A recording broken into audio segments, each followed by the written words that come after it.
Welcome, everyone, and thank you for being here tonight. We bring you the second in a four-part conversation series on writing home, writers on writing the places they love. Our guests tonight are Rebecca K. O'Connor and Teresa Rhyne, and I'll tell you a little more about them in just a moment. My name is Katie Porter, and I am Executive Director of Inlandia Institute, a literary and cultural arts nonprofit based in inland Southern California, the ancestral homelands of the Cahuilla, Tongva, Luiseno, and Serrano peoples. We respectfully acknowledge and recognize our responsibility to the original and current caretakers of this land, water, and air, and all of their ancestors and descendants, past, present, and future. Today, the Inlandia region is home to many Indigenous peoples from all over the world, and we express our gratitude to them for allowing us the opportunity to live and work on these homelands. This series of events is brought to you in partnership with the Riverside Public Library and sponsored by California Humanities, a nonprofit partner of the National Endowment for the Humanities. If you missed the first installment with Larry Burns and Nakia Cheney, or if you'd like to rewatch tonight's installment, you can go to Inlandia's YouTube channel or visit our Facebook page. And now for a few housekeeping notes. We want you to know that closed captioning is available for this event via the CC icon on the lower part of your screen. And also please note that this is a view-only presentation and it is being recorded. If you have any questions for any of our speakers, please type them into the Q&A box and we will get to them toward the end of the hour. And now for our program. Rebecca K. O'Connor is Interim Co-Executive Director and Development Director at Rivers and Lands Conservancy, a falconer and an author. She has published reference books, pet owners' manuals, novels, and a memoir. Her falconry memoir, Lift, was published by Red Hen Press, and her novel, We Were Wilder, is a post-apocalyptic wilderness journey. Teresa J. Rhyne is the #1 New York Times bestselling author of The Dog Lived and So Will I, a surprisingly hilarious memoir about her dog, not that one, a different dog, and her both surviving cancer. The sequel, The Dogs Were Rescued and So Was I, won the Pat Santee Memorial Award from the Dog Writers Association of America. Her newest book, Poppy in the Wild, who may make a guest visit tonight, Poppy in the Wild, A Lost Dog, 1,500 Acres of Wilderness, and the Dogged Determination That Brought Her Home, continues her tradition of writing humorously about tragedies that happened to her and her dogs. Tragedy plus time plus cute dogs equal comedy. Welcome, Teresa and Rebecca. First of all, I want to say you're cheating by having a dog, Teresa. She rarely cooperates and hops up into my lap when I need her to, but she did it this time because we've been gone for a few days and she's a little needy. So everybody, this is Poppy, the Poppy of Poppy in the Wild. So spoiler alert, we found her. I feel like I need to go grab a dog and I think you could probably really win if you grabbed a falcon. That would be like yeah, well, we could put me on pause and I can go grab a bird of prey. Grab a falcon, yeah. That's not going to happen a lot. So we're talking about place tonight, Teresa. Tell me about how place plays into your books and why that matters to you. Yeah, how does it figure into your writing? Yeah, I actually had to think about that a bit when Katie asked me to do this because I think of myself as a dog writer, but then I do often say home is where the dogs are. So that makes sense. That's my place. My place is where the dogs are. And so again, Poppy's just here to accent that. And I was also thinking, like, what is place to me? And we started talking about this before we went on. like, I'm from all over California. I, up until recently, never lived anywhere longer than 5 years, but always in California, but all over California. So I was born in North Hollywood, then we moved to Silmar, then I have to do La Habra Heights, then La Habra. My dad lived in Anaheim Hills for a while. I lived in Newport Beach for a very short while. I went to school in Stockton, then I went to school in UC Santa Barbara, then I went to school in LA, then I moved to Riverside. So literally all over Southern California. I get dizzy just even remembering that. And so I was like, I don't think of myself as a person who writes about place, because I don't have any real attachment to any particular place, except when Poppy got lost. So the third book, Poppy in the Wild, is the dog you just saw, who now is over it, and she's gone. She got lost in Sycamore Canyon Wilderness Park in Riverside, which is a place that I only vaguely knew existed, despite having lived in Riverside, not the same house, but in Riverside for 20 plus years. And I never knew Sycamore Canyon Wilderness Park was there. I'm not really an outdoorsy person at all. And when I had to go searching and had to go walking through this wilderness, I was so amazed that there was this 1,500 acre wilderness park in the middle of like right next to a freeway and busy highways, and in the middle of this city that I'd known for so long. I was truly amazed. And even in that moment, which was a terrible, terrible time when she was first lost and we were first walking through there, I was thinking, God, this is such a beautiful place. And I had no idea this was here. Like, what else do I not know about this place that I'd lived in for so long? You know, I don't want to say I was bored with it, but I thought I knew everything there was to know. And I didn't at all.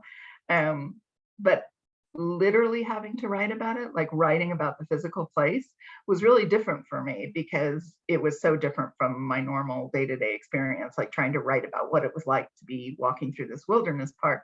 That might come really natural to you. It did not to me at all. Like, I remember thinking, how many more ways can I say it was raining and wet? Like, how do I describe this? And not even knowing the language to describe what it was I was walking through. I really had to think about place a lot more than I thought I ever did. Does that make any sense? Like, totally. I mean, for me, working for a land conservancy and as a falconer, I run my dogs with my birds. And place becomes really critical. And, you know, being in a world where I want kids to grow up connecting with place, I always say that you only have ownership of a place if you've bled, sweat, or cried on it. So Sycamore Canyon belongs to you now, right? I mean, that wilderness area is yours in a way that it wouldn't have been otherwise, because it suddenly became critical to you, right? And in a way that no other part of Riverside would be. Yeah, you're right, absolutely. I mean, I was reading the quote, the Joan Didion quote that's on the Inlandia website, and talks about this, about a place belongs to whoever claims it hardest, is kind of how it starts. And I was thinking about that, and I was like, I think I'm so used to sort of being a vagabond. Sounds like I'm, it sounds like I've got, a backpack and that's it. And that's the opposite of that. But I don't really feel like if you ask me where I was from, I would just tell you California. Like, I can't pinpoint because we moved around so much, and just California. But truly, that, like, Sycamore Canyon, if somebody said Sycamore Canyon, I would like have a visceral response to that. I would know exactly what they were talking about because I spent so much traumatic time in that canyon. Right. So yeah, it meant more to me because of that experience. So I got to ask, how would you feel? I mean, I know that wilderness area is saved forever, but how would you feel if suddenly someone said, okay, we're developing this? Yeah, I think I would. Well, I mean, that's hard to say because it was a bad experience there. she was lost and I was frantic, and it was a bad experience. But I was aware of the beauty when I was there. And in fact, I said, when the first night we were out traipsing around trying to find her, I said to Chris, my significant other and wine supplier dude. Everybody needs a wine supplier. Everybody does, yes. I said to him, if this were any other circumstance, this would be just amazingly beautiful, because we also got up, before dawn, and we were there at dawn. So we saw, sunrise from this area that 24 hours before I didn't even know existed. And we were hiking through it at dawn, and so it was beautiful. It was fantastic. I remember, this will tell you how much of a non-outdoorsy person I am. I remember seeing a waterfall and thinking, there's waterfalls in Riverside? And I don't know where I thought waterfalls were supposed to be, but not in the middle of Riverside. And of course, it was pouring rain. It was January a few years ago, and it was this terrible storm. And so, of course, there were waterfalls, because there's cliffs and rocks and creeks and whatnot. And I had no idea. And so how would I feel if now? Probably that would affect me a lot more, certainly, than it would have a few years ago, because it was so nice to see that this had been preserved and that there is still wildlife right here among us, and that you could that easily go and experience it. And I have been back since, so has Poppy. And I mean, there's this wonderful juxtaposition with the wilderness where we're suddenly not safe, right? I mean, you're worried about Poppy. You're, if you're not a hiker, even if you are, honestly, the space suddenly becomes foreign, and it's a journey. It's sort of like, I bet it was sort of like a hero's journey to go find your dog. You had to travail all of the dangers to get there. And I feel like that makes place such a huge part of humanity. I mean, how do we get our heroes' journees if there isn't places to travail? Yeah, if there aren't challenges. Yeah. Mm-hmm. And it was, I'm a huge animal lover. I'm a vegan. I'm, and not just dogs and cat, I love all animals and I love wildlife.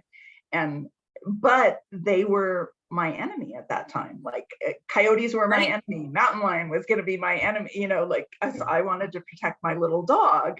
And you just saw her. She is kind of little, though she looked huge in the camera, but she's little.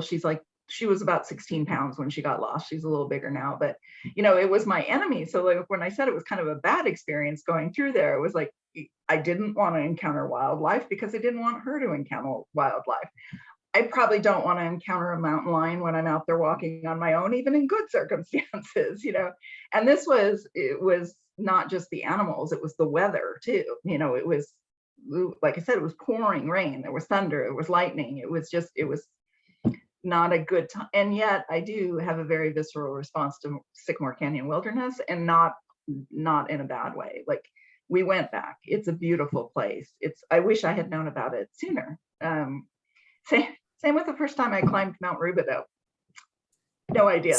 I mean, so Rivers and Lands Conservancy owns Mount Rubidoux Peak. So I have made that trek, and whether I always say that isn't the hill I want to die on, but you could. But you could. Yeah, I mean, the first time, which again was that should have happened a long time ago, but probably, I don't know. Well, it was with Seamus the dog in my first book, so and it was post-cancer and all that. So I'm gonna say it was 8, 9, 10 years ago, the first time I climbed Mount Rubidoux. And I, the cross at the top and everything, the photos, it's iconic, Riverside. Right.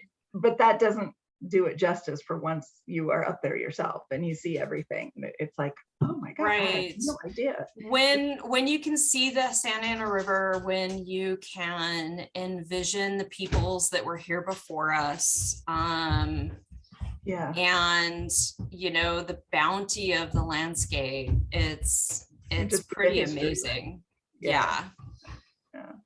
So you say that, I always say I'm a vagabond too. I mean, I grew up in Riverside. I keep leaving this place and I keep coming back. Yeah. I mean, like you, I have lived in Sacramento. I went to school up there. I worked up there. I've lived in Florida. I lived in Australia for 6 months. Oh, wow. I've lived in Ohio, in Texas. At least got out of California. I've never lived anywhere but California, just all over it. You know, there's beauty to be found everywhere, but I keep coming back. What does home mean to you? I mean, when you're writing, I mean, I'm struggling with that with my book now. That I'm working on now, what is home? What is place and home? I have unintentionally struggled with that probably in the first 2 books, and I knew I was struggling with it in the 3rd book, because it was lost in Poppy finding home, and that kind of made me contemplate what home is to me too. And I think because I did move around so much, and I moved around so much because my parents divorced when I was young, and then each remarried, and life just kind of kept changing. So it wasn't just that we were changing a house, we were changing parents and households in life. So so home never really, even as a child, there was this home, and then there was this home, and then there was this home, and sometimes at the same time there'd be different homes. So home, place became not as important to me. I didn't get attached to things. I didn't get attached to a place. I didn't get attached to, I tend to pick up, I know this, I pick up at least usually one really good friend from each place where I am. So I do that, but no, I don't get attached to the place. I might get attached to the people, but not a place. And I realized in the, exploring the themes and what was going on with Poppy, that my anchor really is my animals. It really is my pets, and so wherever they are, that's kind of my home, and that's where I'm comfortable. I'm in a weird spot right now because I've sold my home in Riverside. I've been for the last 5 years splitting my time between Riverside and Paso Robles, and I sold my home in Riverside. Since COVID, I've been in Paso Robles a lot more than I've been in Riverside. But I still have a law office in Riverside in case there's any clients listening in. I'm not giving up practicing law in Riverside. It's just that so much more is done by Zoom and whatnot. So I sold my home there, and I'm in Paso Robles more often now. So it's about like 1 week a month there and 3 weeks here. And I don't own a home for the first time in a long time. So it feels really like, so am I wrong? Is the house where home is to me? And I think I can honestly say no now. I don't feel any less tethered to either one place. And so where's home? I think it's still wherever my people are, wherever Chris and my dogs are now is home to me. That's probably makes sense, since that's been my life. The actual place or home home has not been the anchor for me. That's not place to me. Place is the people and the dogs, if that again makes any sense. But I saw your dogs playing in the background, so they did make an appearance. Yeah, I muted because they were gladiating for everyone's benefit, as they do. It was cute. They heard dogs were appearing, so yes, they were like, yes. Okay, equal time. So what about you? What's place? What's home to you? Since you've been a vagabond too. For me, being a falconer, the thing about falconry is that you train a bird of prey, or at least you entice a bird of prey to hunt with you. And then you're going out into the most wild landscape that you can find, which gets more and more challenging in California. As lots of places are disappearing, and you're essentially seeing the land through the bird of prey's eyes. So for me, places are about, place to me is suddenly realizing that there are a lot of things that aren't as important to me as paying my mortgage and paying my bills. Like you saw with Poppy, right? It's like, oh, there could be a mountain lion around this corner. There could be a red tail that's going to eat my Cooper's hawk. There could be a coyote that's going to come in on my bird when it's caught its meal. The world gets a lot more dangerous, and it also gets a lot more welcoming. So place becomes learning what plants, what species, what it means to be on this land and understand it. And more importantly, what I don't know. It suddenly becomes what I don't understand about the place that I live in. I want to learn more. So it's place as a character for me everywhere I've been.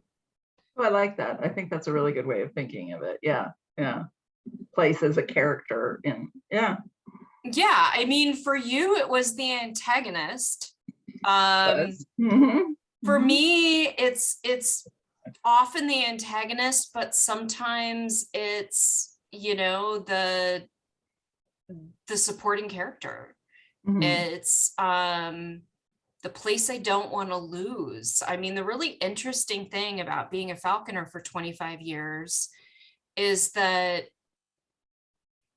I've lost so much in Southern California. I mean, I think that's a part of leaving and coming back is how much I've lost. I mean, when I was a kid, Ontario was completely open space. It was like we saw golden eagles out there hunting jackrabbits. I could pull off any road and fly a hawk. Now it's all warehouses. And I don't believe that conservation works if you don't involve people. I mean, we all need a place to live. I am not going to stop ordering stuff from Amazon. Sorry, everyone. They're evil and the enemy, but it is easier for me to get stuff at home. It's easier for me to shop at Walmart down the street where my best hunting field used to be. There's got to be a balance. Yeah. But we definitely have not found that balance. We haven't. But when place becomes a character, it's so heartbreaking when you lose it. Yeah. Well, the character dies. Right. I mean, there are so many fields that like had names, and they were named after things that happened there. It's like, this is the fly-off field. This is the guy with the knife field. This is the, I mean, for better or for worse, we name them and then they're gone. And that's sort of the legacy of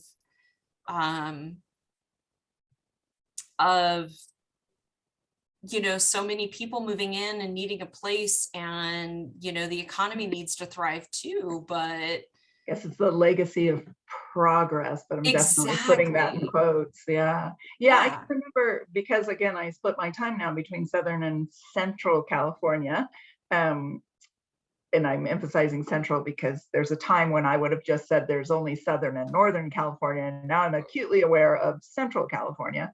But because of splitting my time between there, I drive through a couple of places that I lived as a child. So once, and I don't know why only once I did it, I got off the freeway in Sylmar to go see if I could find where we lived when I was, so this would have been like, I was in like maybe second or third grade, and we moved in the middle of my 5th grade year. So not a long time, but a meaningful time, because we all had horses, and Sylmar it's still reasonably rural, but it was very rural then. I mean, we lived on a dirt road, everybody rode horses. We had, we were all in 4-H and all that kind of thing. And so I thought, I can probably do this from memory, and try and get to where our house was. And I did find it. But of course, the roads are all paved now. What used to be a pomegranate field that we all rode our horses and ponies through. I think I was on a pony then. I was little. My pony's name was Star. So, I would ride Star through this pomegranate field, and it was probably true, but I don't think we ever ran into it. You know, the urban legend or the rural legend was that that's where the hobos hung out. You had to be careful of the hobo camp there. I don't remember ever running into a quote unquote hobo camp, but I do remember like that was our scary, like you had to race your pony through the pomegranate. It's track homes now, you know, it's not Right. there. It's track homes. And I had to be like, at first, like, because memory is a tricky thing, right? And so it was like, oh, am I just remembering that differently? Was it just a couple of trees? No, it was a whole field because we could race the ponies, and it's just. And even though again it was only a couple of years of my life, but it did feel like you said it was a loss. It really felt like a loss. This place is not there. This place now only exists in my memory, and even. You know, my siblings who would have been riding horses with me through there, or my friends, you know, they probably have different memories of it. So that place and that time doesn't exist anymore. It's gone, right? I mean, I grew up, like I said, I grew up in Riverside, and I went to Arlington, and when we were ne'er-do-wells in high school, what you did was you partied in the orange groves. Well, they're gone now. They're gone, you know, I mean, that's what we used to do. We used to drive out into the orange groves and drink and build bonfires, and it's not there anymore. Yeah. So Sylmar was it had a lot olive trees and pomegranate trees, and now I'm in Paso Robles, which has a few pomegranate trees, but a lot of olive trees. There's a lot of olive oil farms and whatnot. And it's funny how much it brings me back to, again, it was a 2.5 year window in my life, but just that sort of, just seeing olives and olive trees and olive groves and pomegranates just instantly takes me right back to that place, which is the power of place, I guess. Yeah. I think that's why. So I bought a house in Banning 17 years ago, and I tried to leave and I came back, but my house was built in 1925. So the book that I'm working on right now is a combination of science and memoir and talking about red-tailed hawks, and it revolves around this pair of red-tailed hawks that have lived in my neighborhood the entire 17 years that I've lived here. I mean, at least the female has. She's changed out her mate a couple of times. But as I'm working on the book and, you know, being someone who works for a land conservancy, I want to know what these trees are by name, like by scientific name. And so I'm doing research, and I discover that we had a tree warden in Banning back in 1913, John Replier, who has a street and a park named after him. And he planted all of the trees that are in Old Banning. So if you're familiar with Riverside and the Wood Streets, it's a lot like that. I mean, this is like the Banning version of the Wood Streets. And then you dig into the research of place, and I discover that at one point in the 20s, there was a huge eucalyptus farm that was like 200 acres. And the thought was, oh, we'll grow these eucalypts and we'll sell the wood to the railroads, and the eucalyptus failed. And then at another point, we were an almond grove. Yeah. And Banning like sold all of their almonds to Diamond. And then you dig a little further into the urban legends, and I read this really great story about how there is an urban legend of a red-headed Bigfoot that lives in the foothills in between Cherry Valley and Cabazon, and people have quote unquote seen it up until 2008. And all of the historical documentation of the sisters who got chased by it, and their dad who shot it, and they found red hair in the barbed wire and blood. And to me, that's place. I mean, what about you? Is there like legends of place that resonate with you?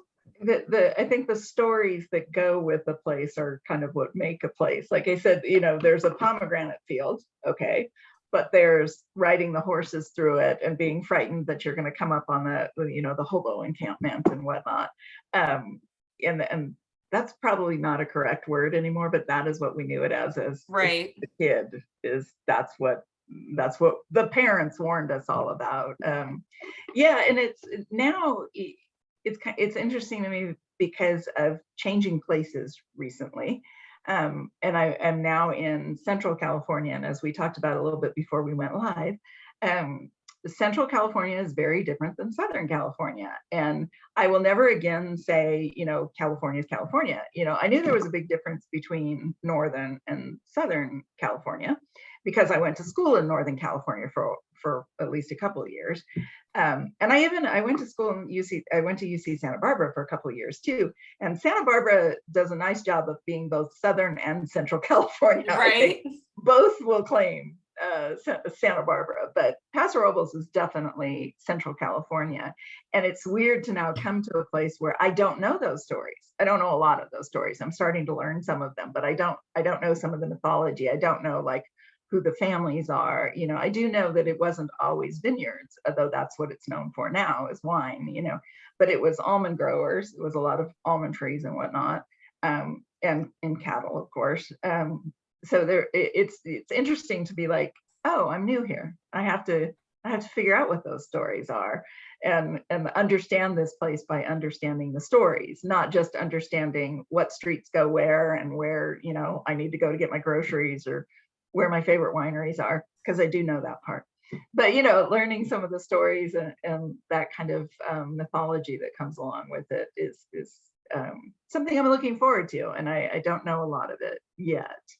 And we were, what I'm working on now, Katie alluded to it. I've written 3 books that are basically about tragedies that happen to me and my dogs.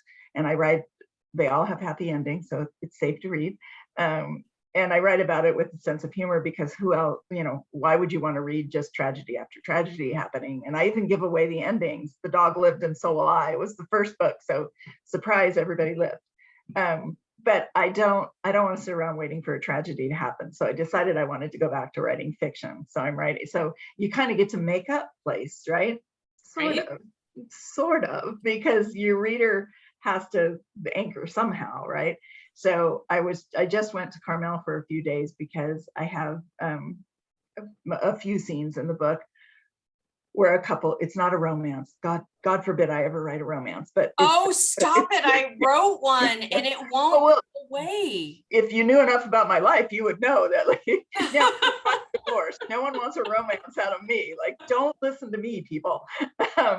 But we went away for a few days to Carmel because I'm writing and part of it takes place in Carmel, and I hadn't been to Carmel in a long time, so I wanted to go. And when I go and travel, I always like to read something that's set in that town, or and I like to kind of find out about the history. And Carmel has a wonderful artist, well, some of it's kind of sad, but artist and writer history to it and whatnot. It was kind of, and I think had I not been tuned into that and reading that sort of thing for my own purposes for the novel, I might have experienced Carmel differently than I did. And so that place means something different to me because I was paying attention to those stories. I was reading those stories. I was asking people about those stories. And I think it's something I want to do more of, learn that and dig in. It's one thing to not know there was a 1,500-acre wilderness park in the middle of your city. I feel dumb enough about that, but I want to know more of those kinds of stories because I do think that is what makes a place. It's not the buildings, it's not the streets, it's not the trees even, although they're more interesting. That is so interesting to me because one of my last books was a novel that I wrote before the pandemic and was about a zoonotic pandemic that I did all the research. I knew way more about what was going to happen with this pandemic than I wanted to when it started. Yeah. But it was about the world, the United States basically living on the edges and cutting off the wilderness, and this woman who took a journey from basically Palm Springs to Magdalena, New Mexico. And it was a solo journey, so I had to write place, and I drove that journey. She walked several times and went out and took photos, and but I had to imagine it wild. And place was 100% like a character in this novel. It was an adversary throughout it.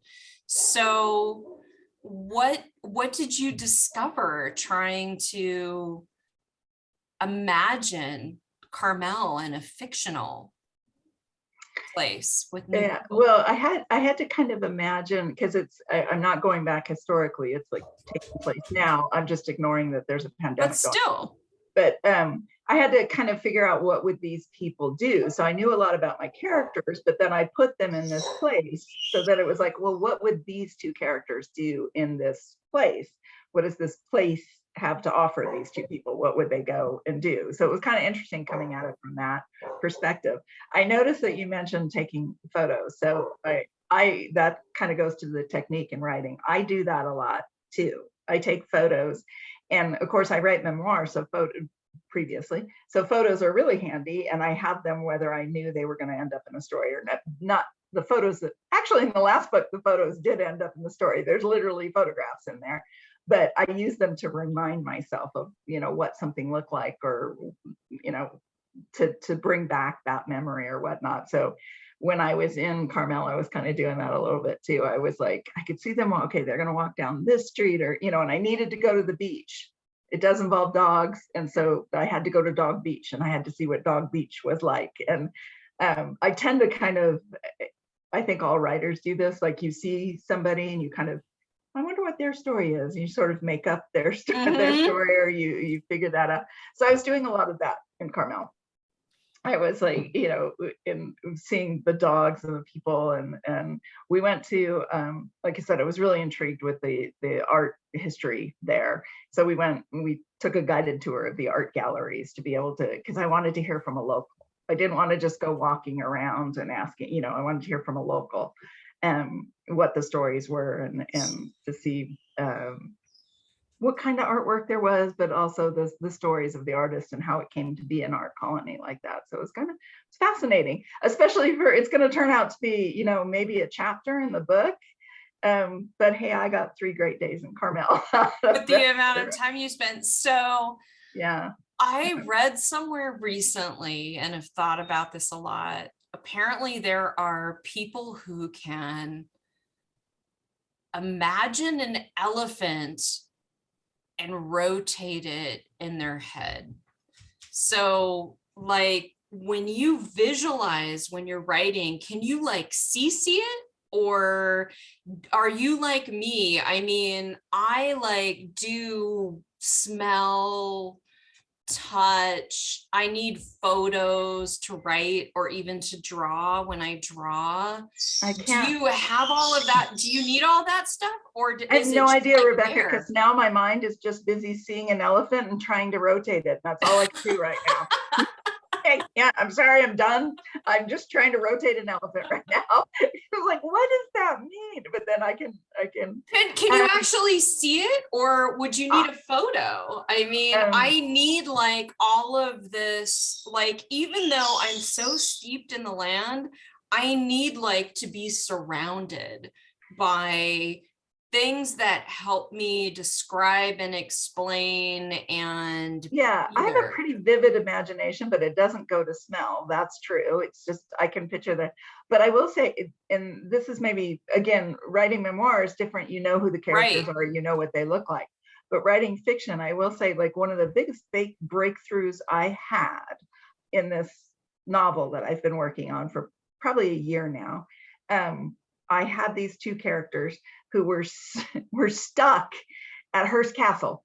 They were having a private luncheon at Hearst Castle, and I could not get them off the mountain, the Hearst Castle, because I didn't know where they were going. I didn't know what I was doing with this story.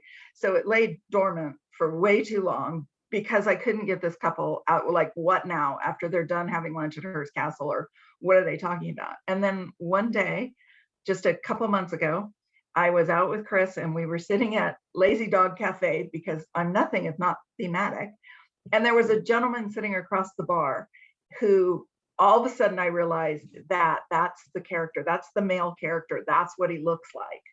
And so I made Chris pretend he was posing for a picture, but I really took a picture of this stranger at the bar at Lazy Dog Cafe in Corona. So, sir, thank you very much. Because once I had what he looked like, and this guy had really nice eyes. And once I realized, oh, the character is actually nice, that makes it more complicated. I was making him kind of a jerk, but it's a more complicated, without getting into a whole lot, it's a more complicated relationship and story if he's actually a nice guy. And by seeing this guy and seeing his eyes and knowing that's my character, it changed like that. I was able to finish the scene. I was able to move forward. He's the guy who's going to Carmel with our protagonist. And it changed everything just by getting that photo in my head. I've never quite had that happen with a place, but it definitely happened with that character. And it was, I need to find him and thank him for having nice eyes. So Hearst Castle, why the place? Yeah. Hearst Castle I chose because the story is centered in Central California, which the side benefit of that has been I've gotten to know the area that I'm now living in a lot better because I'm writing about it and thinking about it differently. So Hearst Castle, because it has both a lot of history and then it's kind of ostentatious, which I needed for this particular scene. And it has a lot of surprises that you wouldn't normally think about. And probably the most well-known, so I guess maybe less surprising, but it has wild zebras. I mean, where else do you see wild? Yes, see?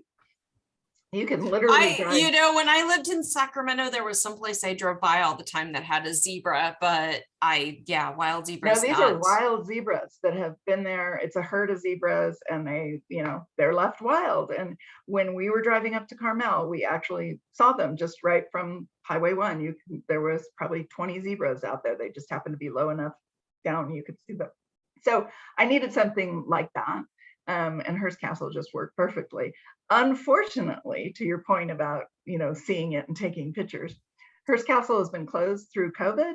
And it also, as soon as it could open again, it had road damage from the storm. So it's closed because you can't get up to it right now. So I've not been able to go back and see it. So unfortunately, I'm relying on the internet and photos on the internet, but hopefully I'll get to before I finish this. So in a lot of ways, I do need the visual. It does help. Maybe it's just a crutch though. But still at the same time, it sounds like we choose places and what we write because they intrigue us. Yeah. Because the places seem to have a story. Yeah. And for me, a lot of times the story is, and most of what I write is memoir too. I mean, and there's lived stories and imagined stories in places, and both of them are so intriguing.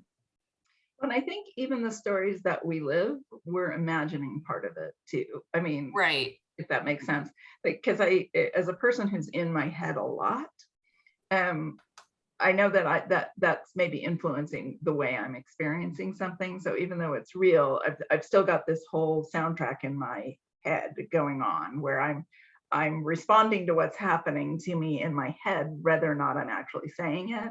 So that's the sort of imagined part, and then the reality. I'm thinking of that particularly, like my first book was my dog and I both surviving cancer. A lot of the book is in settings that no one ever wants to go to. I mean, chemotherapy infusion rooms are, oncology centers are not places people want to go. They're not attractive places. They're not interesting places. They're kind of terrifying places. And yet I was still trying to find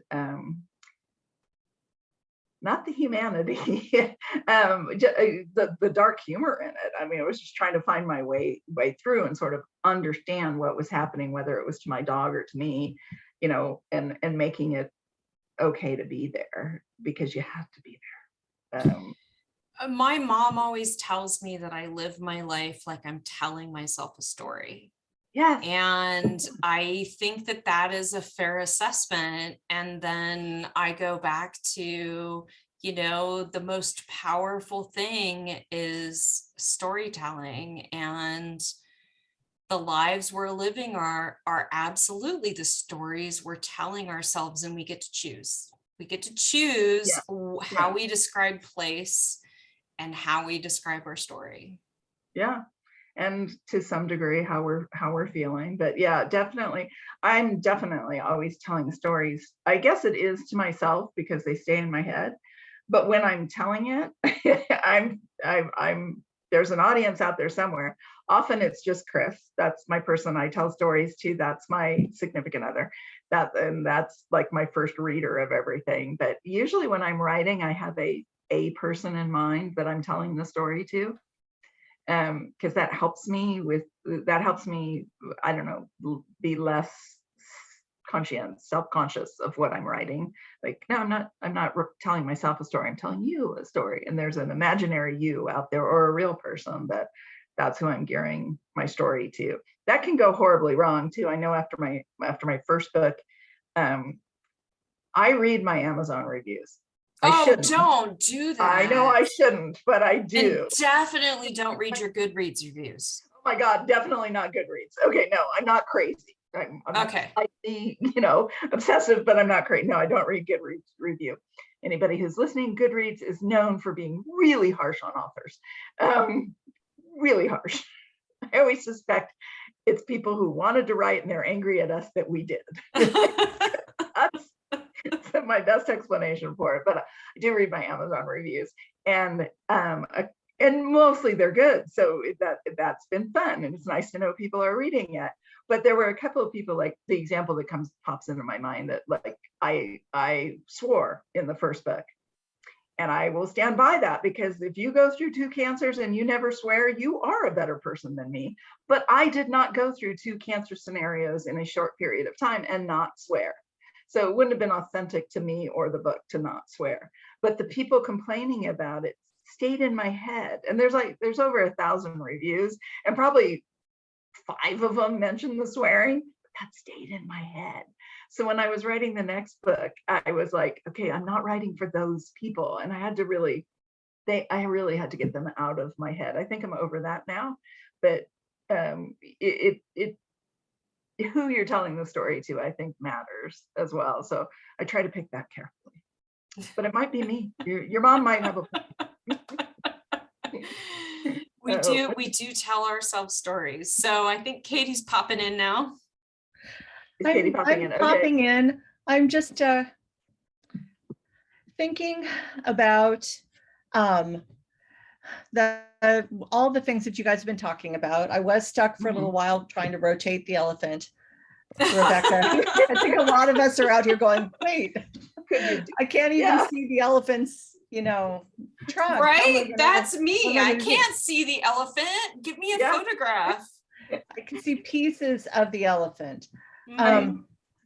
But just for our audience, if anybody is really interested, both of our authors today, in spite of what you say, Teresa, I do think, place figures very deeply into writing. And I think about what you went through with Poppy, and how I think the emotions of a place really do affect the stories we tell ourselves about those places. I'm glad that you've been able to go back and kind of make peace with that place. And I too have a different reaction walking through it now. But audience, if anybody has a question, please do drop it in the Q&A. I put a couple of links in the chat for anybody who's interested in the books. Go leave, buy the books, and then go leave good reviews on Goodreads or Amazon. Because I will see it on Amazon. Apparently Rebecca will not, and neither one of us will see it on Goodreads, but we will appreciate it. Okay, but we'll know it's there. We'll tell you ahead of time. We appreciate it. And just, and thinking about all of that, something that you said too, Teresa, I was one of those dual household kids too, going from completely different California, Southern California to, Virginia Beach, very different. But, and also, bouncing to Ohio, Cleveland, Ohio. And my reaction, contrary to like how you were feeling, you were saying you never really felt like any of those places were home, I think. And maybe this is different for everybody, but I have a very deep connection to these different places. And I feel like it does come out in the writing. It makes me want to go back. But I just wonder what places for you guys that each of you return to in your writing. Is there any particular place that you connect with emotionally, that you find yourself comfortable writing about, or that you want to write about? For me right now, it's Banning. And like I said, I keep trying to leave. I thought I bought a starter house. I thought that you're still starting.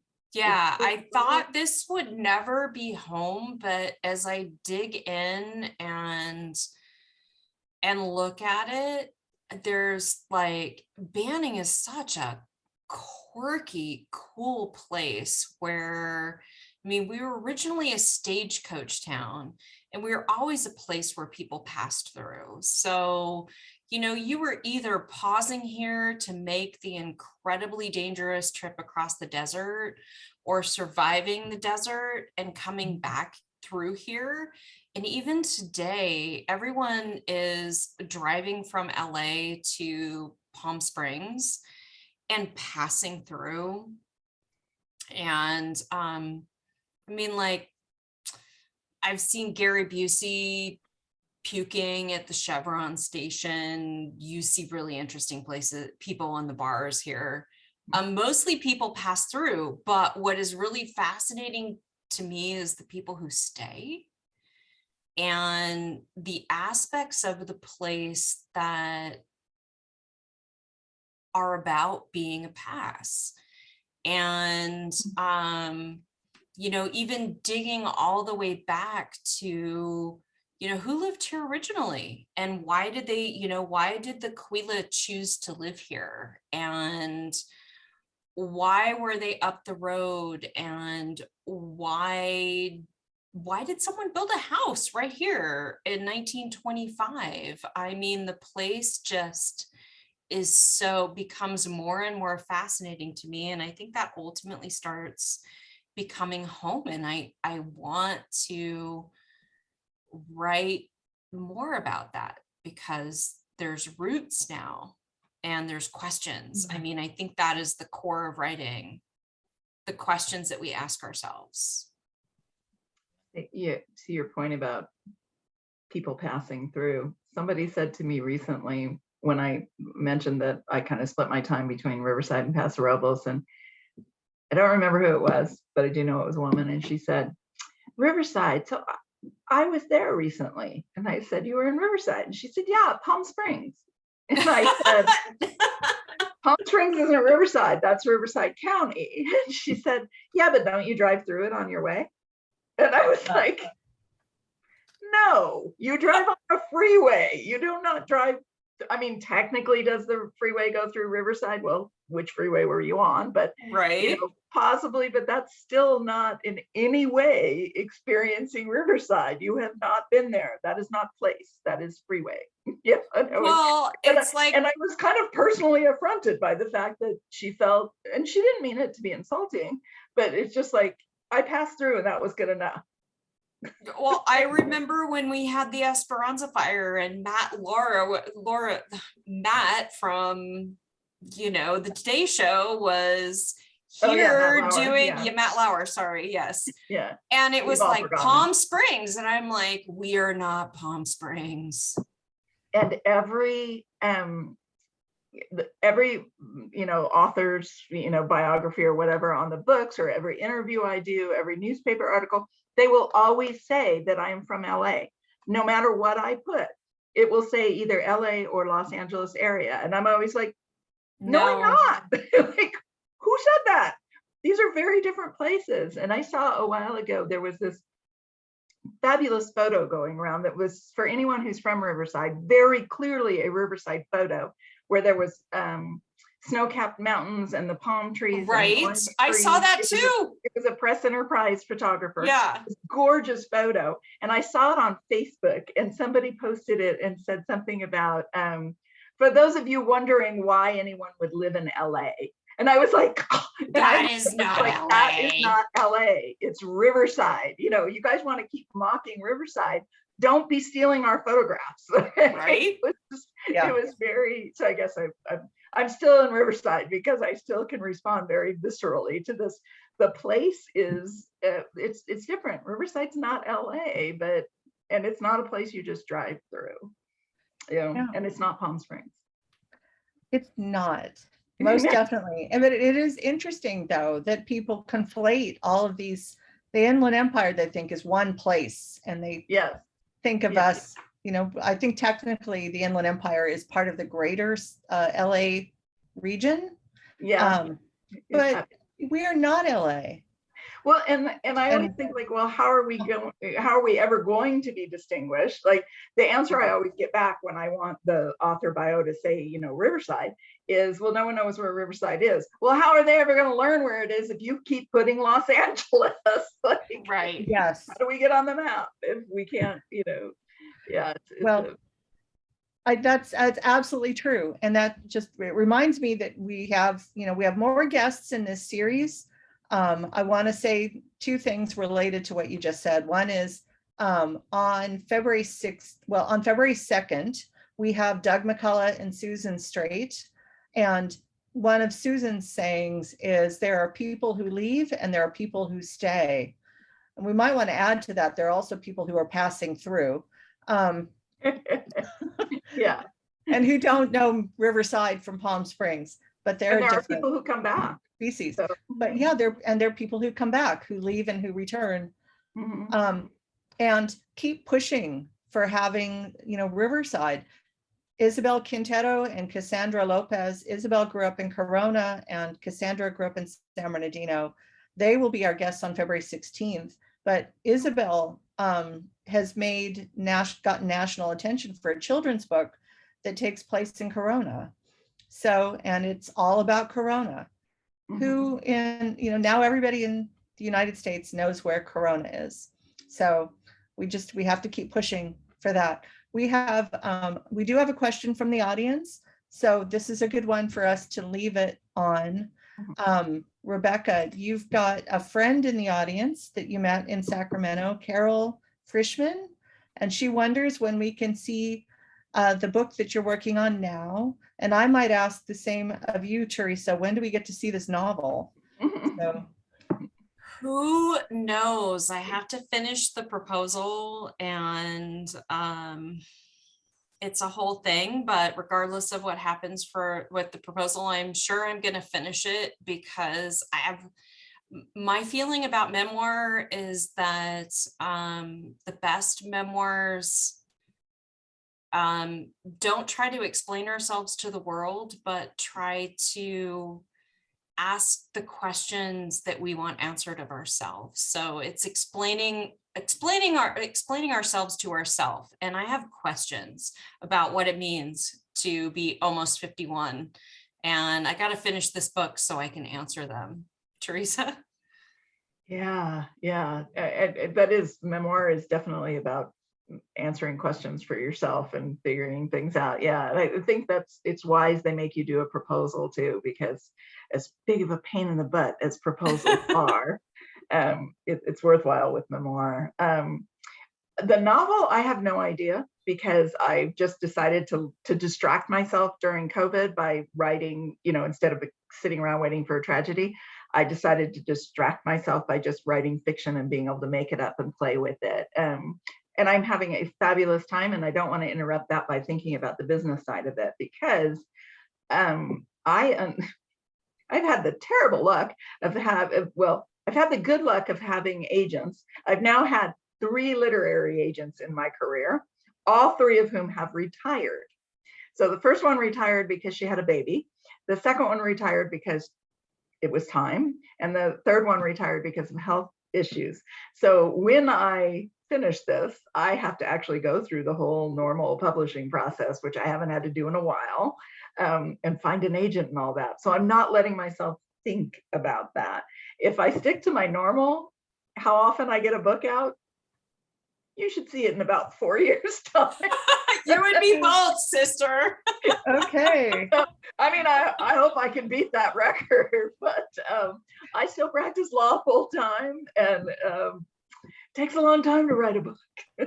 So I am just hoping that this book gives me the opportunity to dig into some research and work with some biologists that are in Southern California that are my heroes, and to write a love song to red-tailed hawks, who are our most ubiquitous raptor, but are definitely an indicator species of what's going on with the environment. So I got to write this book. And like you, Teresa, I've gone through a handful of agents, and for various reasons, but the business is rough, but we can write anyway. It's all good.